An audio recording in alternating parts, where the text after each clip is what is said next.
Hello, everybody out there. How are you doing? I want to say thank you so much for clicking that thumbnail over here at People Like View. You know, I appreciate it so much. I'm here to tell you, I definitely know that I cannot do this without you. So thank you again for your liking, for your sharing, for your commenting. I appreciate it so much.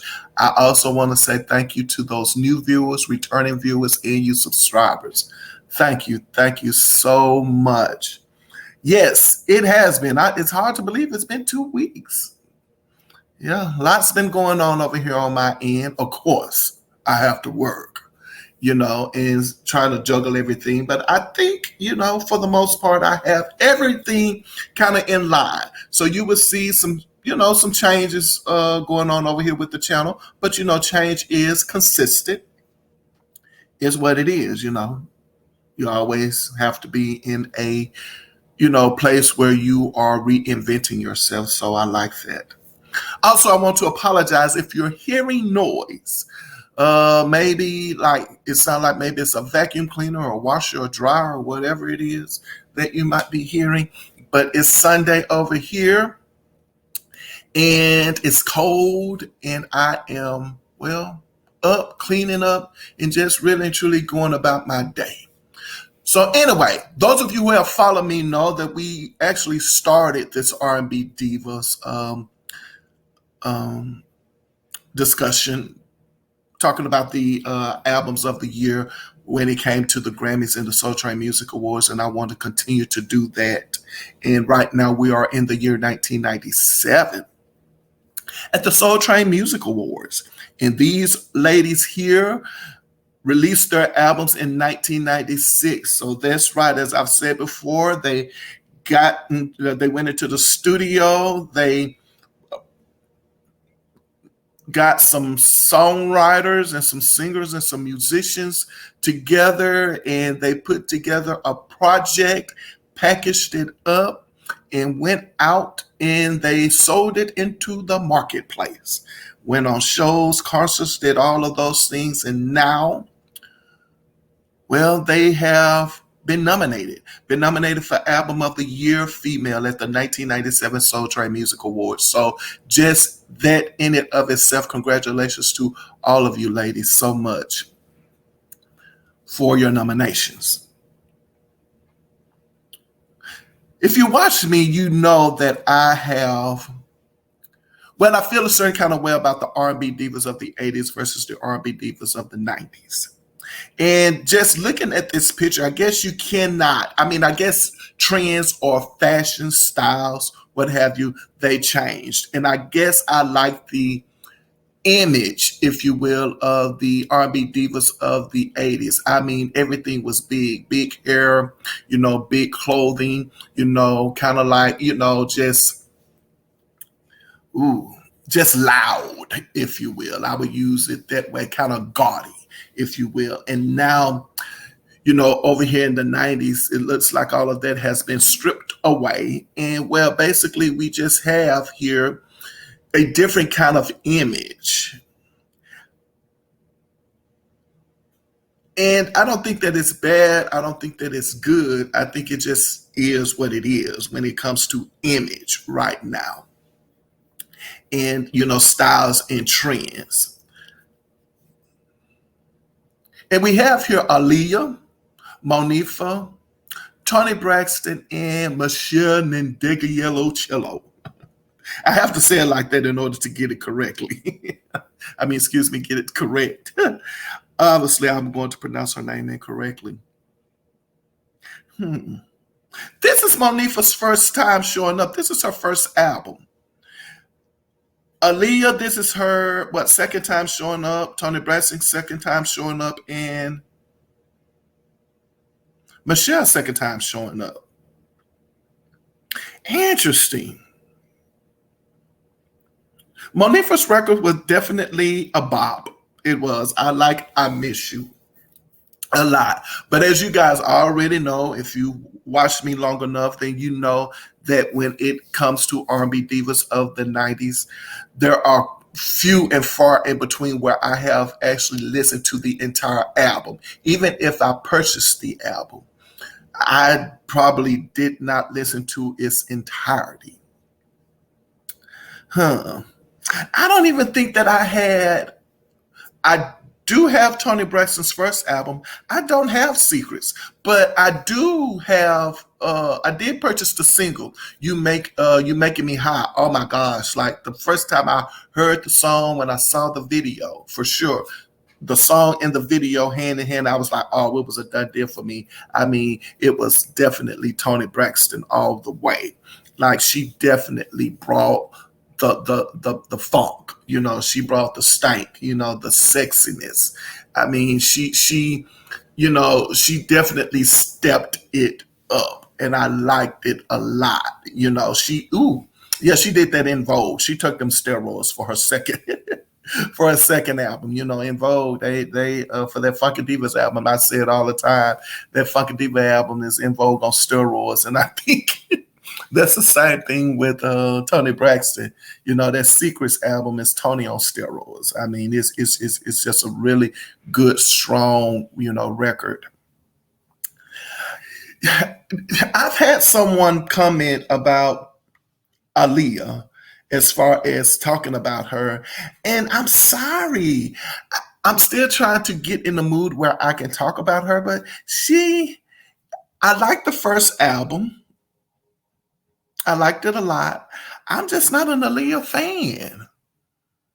I don't know. It's just I liked her, but I wasn't, you know, Aaliyah crazed as most people are. I definitely wasn't at all. So, but I am going to get around to talking about her. I will. And of course, Meshell Ndegeocello. I liked her, but I think I like her more as an artist. You know how you get some artists where you really don't follow them, but you have, you know, they have your respect. You know, you will support them if you see them. It's kind of like, you know, that they are a serious artist, but at the same time, it's kind of like maybe they will have more of a cult following. And it's not something that I just want to go down that path with that artist. Like, you know, you have to kind of be in that particular style of genre of music or that style of singing or performing or whatever in order to get into them. That's the reason why, as I said before, I really couldn't get into Erykah Badu and Jill Scott in the beginning. You know, they kind of made their sound more appealing and their music more appealing. And that's when I got, you know, involved in trying to follow their careers. But with Meshell and Ndegeocello, no, I didn't. And it was for that reason alone. I mean, I like maybe one or two of her songs, but I think because she's the kind of artist she is, and she probably was not going to venture out into what I would call the masses, getting her, you know, like having that just generic sound that people have. Since she didn't do that, I didn't flock towards her. Same thing with Music Soul Child. I just never really got into Music Soul Child. And I was definitely not feeling that neo soul sound at the time. So it's just me and my own personal musical taste. It has nothing to do with Meshell Ndegeocello as an artist. Not at all. Mm-hmm. But anywho, enough of that. Let's talk about these albums real quick. Let's see what we have here. Who is first? Who is first? I guess we could talk about Aaliyah first, right? Since your picture is first, so to speak. So let's talk about Aaliyah with the One in the Million album.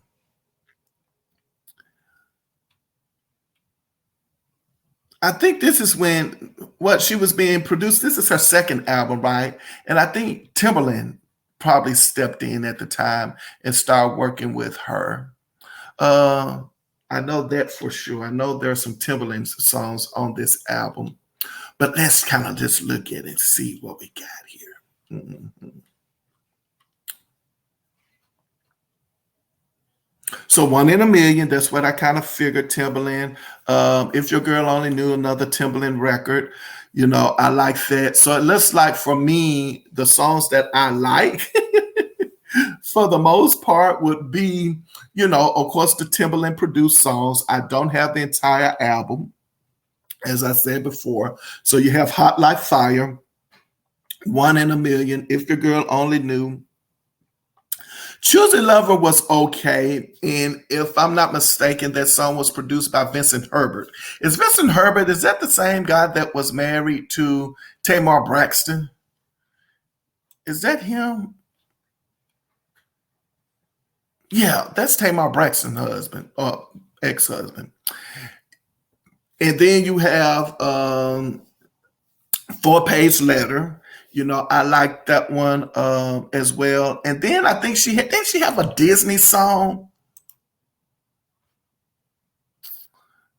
A song that was written by, I'm not quite sure. But anyway, so for the most part, Aaliyah was definitely, she was all over the place. And I'm pretty sure that album did pretty well for her. I'm just going to assume. I don't know the numbers. I stopped trying to figure out numbers, following numbers, after a certain year. And this would be the time where I was no longer interested in music. I was becoming less and less interested in music from the way it was going. I could tell it was going down a direction that I didn't want to follow. Having said that, I'm pretty sure it sold millions of records, I'm sure, because that song was all over the place. And of course, I was terribly disappointed, and I don't mind saying that I was disappointed when Aaliyah's record was not produced by R. Kelly, that she had parted ways from R. Kelly, because I liked her sound then, and what was going on. She was definitely more R&B, and I am more on the R&B side of things as far as listening than what she was doing, at this time with this particular project. But again, nothing bad. We're not dissing any of the producers on the album or anything like that. Liked it a lot. Like the singles that were released. I liked them a lot. And, congratulations to her for, like I said, her nomination, on the album. And you could tell that they were definitely trying to broaden her sound. And also, too, it looks like they probably were under a lot of pressure, being that, well, she was produced by R. Kelly, and it was kind of like, okay, would this be the sophomore jinx for her? And of course, it definitely was not that. She did survive the sophomore jinx. So let's go ahead on and talk about the next person, which would be, of course, Monifah. And as I said, at first, I was thinking that this was Monifah's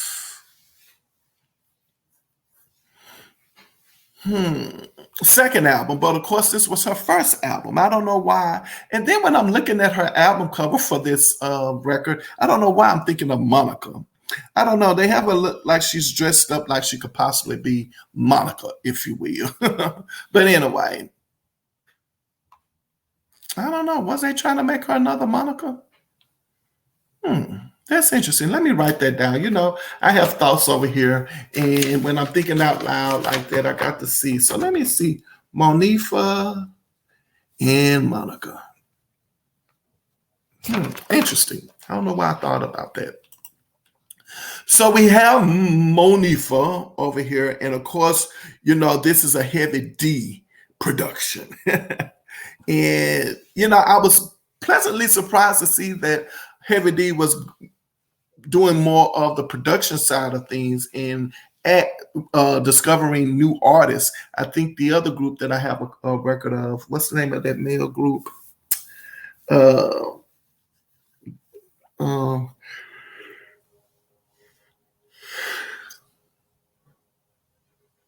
Candy Rain. What's the name of the group that's had that song, Candy Rain? I can't think of them right now, but it's a group of guys. But moving right along. I can't really remember any of the music. I don't own a Monifah album. Well, take that back. I do. I think I own the album Touch It. That has a song on there called Touch It, right? I think I have that one. I think I have her, yeah, I have her Mahogany album. And guess what? I have not heard the entire Mahogany album at all. And I think the reason why I purchased the Mahogany album was because of the song Touch It, which has a which sampled the song White Horse back in the day. You know, for those of you who are a particular age, the song White Horse back in the early 80s by Laid Back. But anyway, that was the jam back then in the day. So anyway, that's the reason why I purchased the Monifah album. Have not heard the album in its entirety. Again, for me,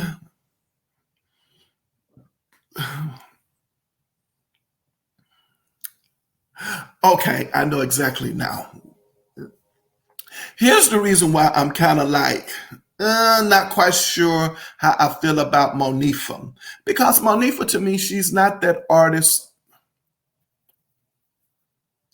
I don't see her perform a lot. I haven't seen her perform. I only have her music. So I don't know what kind of singer she is at all.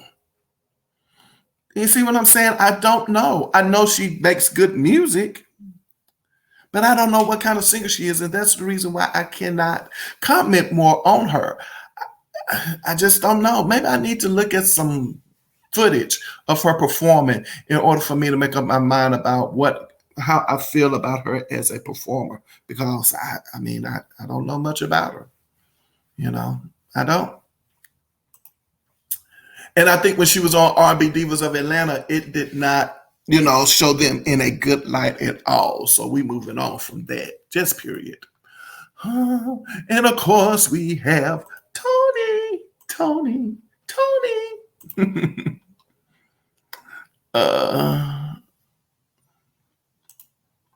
As I said,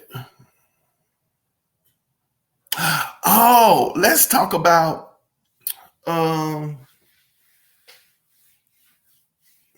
well, we're gonna move on. I think I'll probably talk about Meshell Ndegeocello some other time.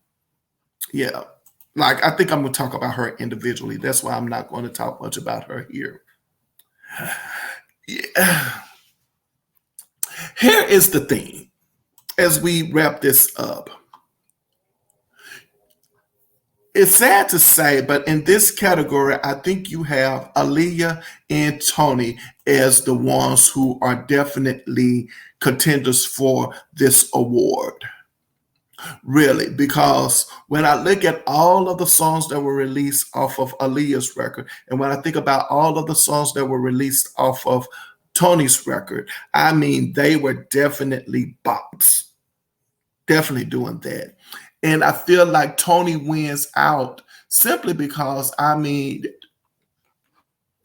album is on steroids, I mean, those songs that came from that, You Making Me High, I'll Break My Heart, How Can an Angel Break My Heart, Let It Flow, I Love Me Some Him, I Don't Want To. Like, it's a done deal. Like, we already know who the winner in this category is. It's definitely Toni Braxton, definitely.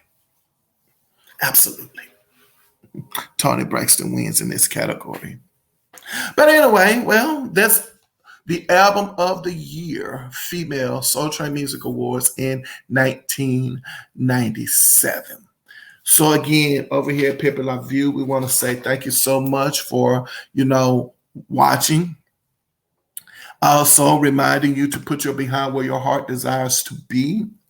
And remember, whenever I leave my mother's presence, she always says to me, baby, remember, I love you, but God loves you best. And that's what I'm saying to you. I love you, but God loves you best. And until then, see you next video. You all take care of yourselves out there.